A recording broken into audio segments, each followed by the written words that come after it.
Hier, en famille, on est allé installer notre arbre de Noël, en bas, là, au rez-de-chaussée. Et je vous montre un petit vidéo cocasse parce que ma fille de 17 ans me disait « Papa, papa », parce que ça fait 16 ans qu'on ne l'avait pas fait. La dernière fois, je l'avais pris bébé, puis je l'avais levé au bout de mes bras pour qu'elle puisse aller mettre l'étoile.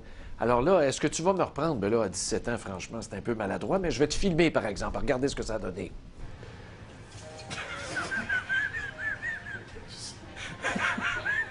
Moment solennel. Bon, la pauvre, l'étoile est un peu croche. Je pense que il y avait des petites difficultés techniques, mais c'était bien drôle. Des beaux moments en famille. Et pour en parler justement de la culture de l'arbre de Noël, c'est une spécialité au Québec. Il y a même une association des producteurs d'arbres de Noël du Québec.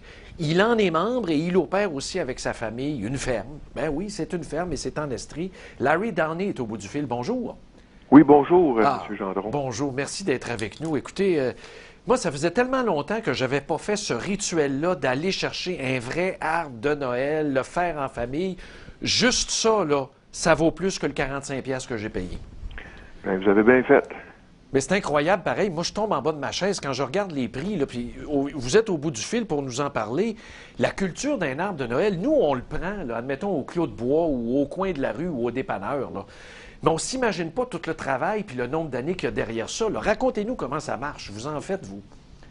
Bien, je peux vous expliquer que nous, on fait la récolte de nos propres semences qui proviennent des arbres sélectionnés. OK. D'après leur couleur, vert foncé, rétention des aiguilles améliorée, croissance rapide, parce que des sapins ou des arbres, c'est un peu comme l'être humain. Il y en a qui viennent plus grands, il y en a qui ont plus de cheveux. Ça fait que certaines caractéristiques qu'on aime, là, oui, on peut les identifier puis faire la croissance de ces arbres-là. OK. Puis, une fois que les semences sont récoltées, on les sème en pépinière, puis ils vont rester 5 ans en pépinière. Puis l'arbre va avoir seulement de 30 à 45 cm. La raison, c'est que la première année, le sapin pousse de 1 à 2 cm maximum. Hey, c'est incroyable, hein? Puis à chaque année, il va doubler sa grandeur. Okay. Le sapin baumier, c'est un conifère, une espèce qu'au début de sa vie, c'est une croissance lente. Après 5 ans, en pépinière, on le replante en plantation avec des espaces, genre 2 mètres entre les rangs, puis 2 mètres sur le rang, pour espacer les arbres, pour qu'il y ait assez de soleil et de lumière pour qu'ils puissent pousser égal. Mais là, il va rester là de 8 à 12 ans. Vous n'êtes pas sérieux, mais c'est donc bien long. Oui, c'est assez long. Mais c'est comment... Expliquez-moi, là, sur le plan de la business, là, on vient de voir là, toute la longueur de l'opération, mais comment est-ce qu'on peut réussir à vendre ça 45$, 50$? C'est ça, c'est quasiment, c'est donné.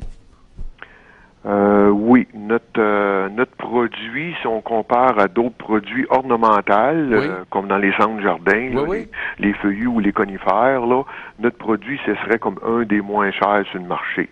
Ça fait que le consommateur qui achète un arbre entre 35 à 55 là, ou 60, dépendant de la grandeur, ça va avec la grandeur, parce que la grandeur lui donne son âge.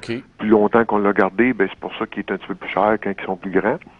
Mais c'est ça, ça fait que le consommateur a un bon deal, comme on pourrait dire. Oui, ben oui. Mais pendant toutes ces années-là, admettons, là, on est rendu dans le champ, là, à air ouverte, là, comme vous dites. Là, on a montré des images, là, à peu près 2 mètres par 2 mètres, c'est à perte de vue. Il y a ça ne pousse pas tout seul non plus. Il doit y avoir de l'entretien à faire, même l'été. Je ne sais pas, je ne connais pas ça. Expliquez-nous. On ne peut pas laisser pousser ça de même sans entretien. Oh, vous avez tout à fait raison.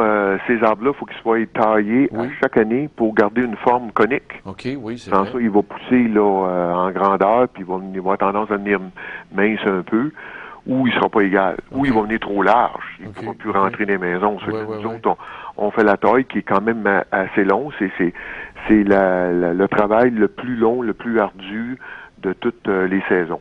OK, mais je repensais aux variations de température. Souvent, on entend parler, les acériculteurs, les érablières sont toutes déranchées par le verglas. Vous, les sapins, est-ce que ça vous affecte, ça, des variations brusques de même, puis du verglas? Oui. Le verglas, s'il y a trop de verglas sur nos arbres, il y a eu des verglas ici dans les cantons de l'Est, les 2 dernières années, là. Puis les branches dans la cime, en haut de la tête, sont moins grosses, sont moins fortes. Fait que s'il y a trop de verglas, plus de la neige par-dessus, ben là, les branches, ils vont briser. Puis au printemps, on est obligé d'y aller, puis enlever les branches une par une, puis attendre que l'arbre repousse un nouveau bourgeon et une nouvelle branche qui peut prendre 2-3 ans. Ouais. OK. Hier, là, justement, puis dans la semaine précédente, je regardais évidemment des magasins. Par exemple, Canadian Tire à Valleyfield, mais c'est le même partout, là, c'est juste pour le nommer, pour illustrer, mais je regardais les sapins artificiels, 200-300$, c'est dégueulasse. C'est fait en Chine, ça pue. Ça a beau être commode, là, mais c'est dégueulasse.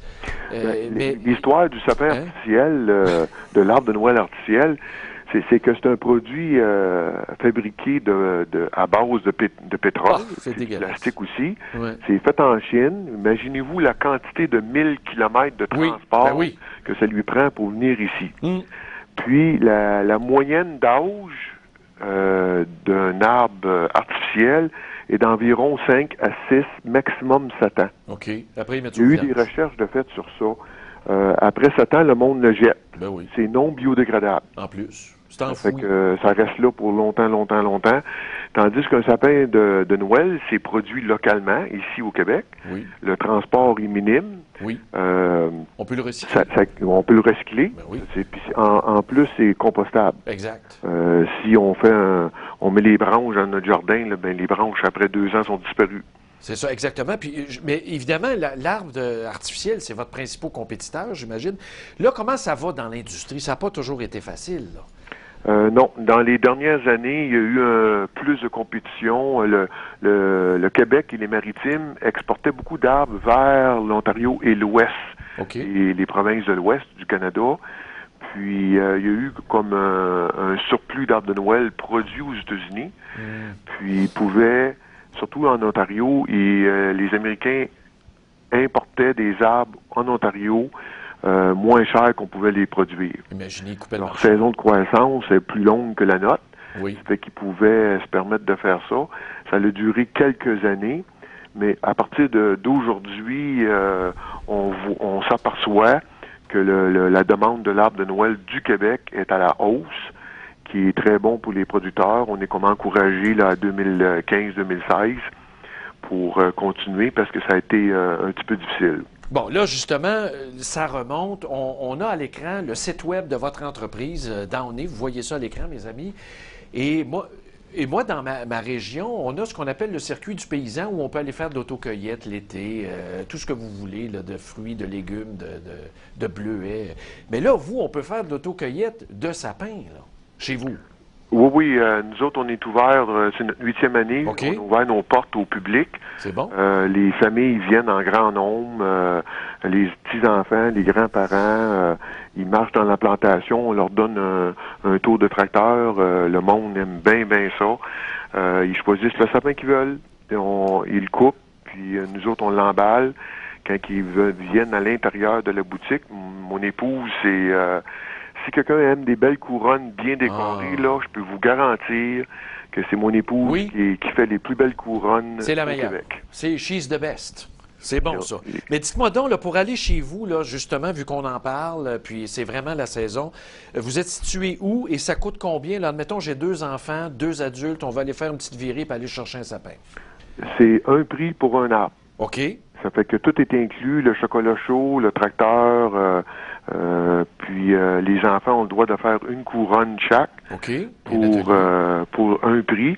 Puis le sapin moyen en grandeur de 5 à 8 pieds est de 45 $. Hey, c'est super. Puis vous offrez tout ça en même temps, là? Oui, c'est l'hospitalité de la place. Je suis pas le seul qui fait ça. C'est un nouveau concept là, que ça fait une dizaine d'années que d'autres producteurs d'arbres de Noël ont ouvert leurs portes. Un peu en Montérégie, Trois-Rivières, dans Beauce, ici, beaucoup ici dans le canton de l'Est. Si le consommateur veut aller visiter le site web de l'Association des producteurs on le met à l'écran, d'ailleurs. du Québec. Oui, on le met à l'écran, oui. Puis qui s'appelle APANQ, A-P-A-N-Q. il va pouvoir voir la liste des producteurs qui ont les portes ouvertes pour l'autocueillette. Bon, ben écoutez, messieurs, Downey, c'est un deal. C'est sûr qu'on va y aller. Je vous dis pas quand. Là, on ira voir votre site web, les horaires, le trajet et tout ça. Merci d'avoir été là. Vraiment, c'est fabuleux. Ben, je vous remercie beaucoup d'avoir me donné la chance d'expliquer tout ça. Ça me fait plaisir. Puis je veux souhaiter un beau Noël, des belles fêtes à toute votre équipe. Oui, merci. À vous et le consommateur au Québec. Ah oui, vraiment, là, c'est une belle culture que vous avez. J'invite les gens à aller vous voir. À la prochaine. Bonne saison. Ben, merci beaucoup. Bonjour. Ah, c'est pas magnifique, ça. Demain, j'aurai un petit vidéo d'un redneck par chez nous. Je vous dirai comment est-ce qu'il coupe son arbre de Noël, lui. Ah, c'est un vrai redneck. Vous croirez pas ça, là? Âme sensible, s'abstenir demain, venez pas nous visiter. On mettra ça au début, là. On rouvrira, je pense, avec ça. C'est la saison des arbres de Noël, là. Comment est-ce qu'on fait ça avec un redneck au pays?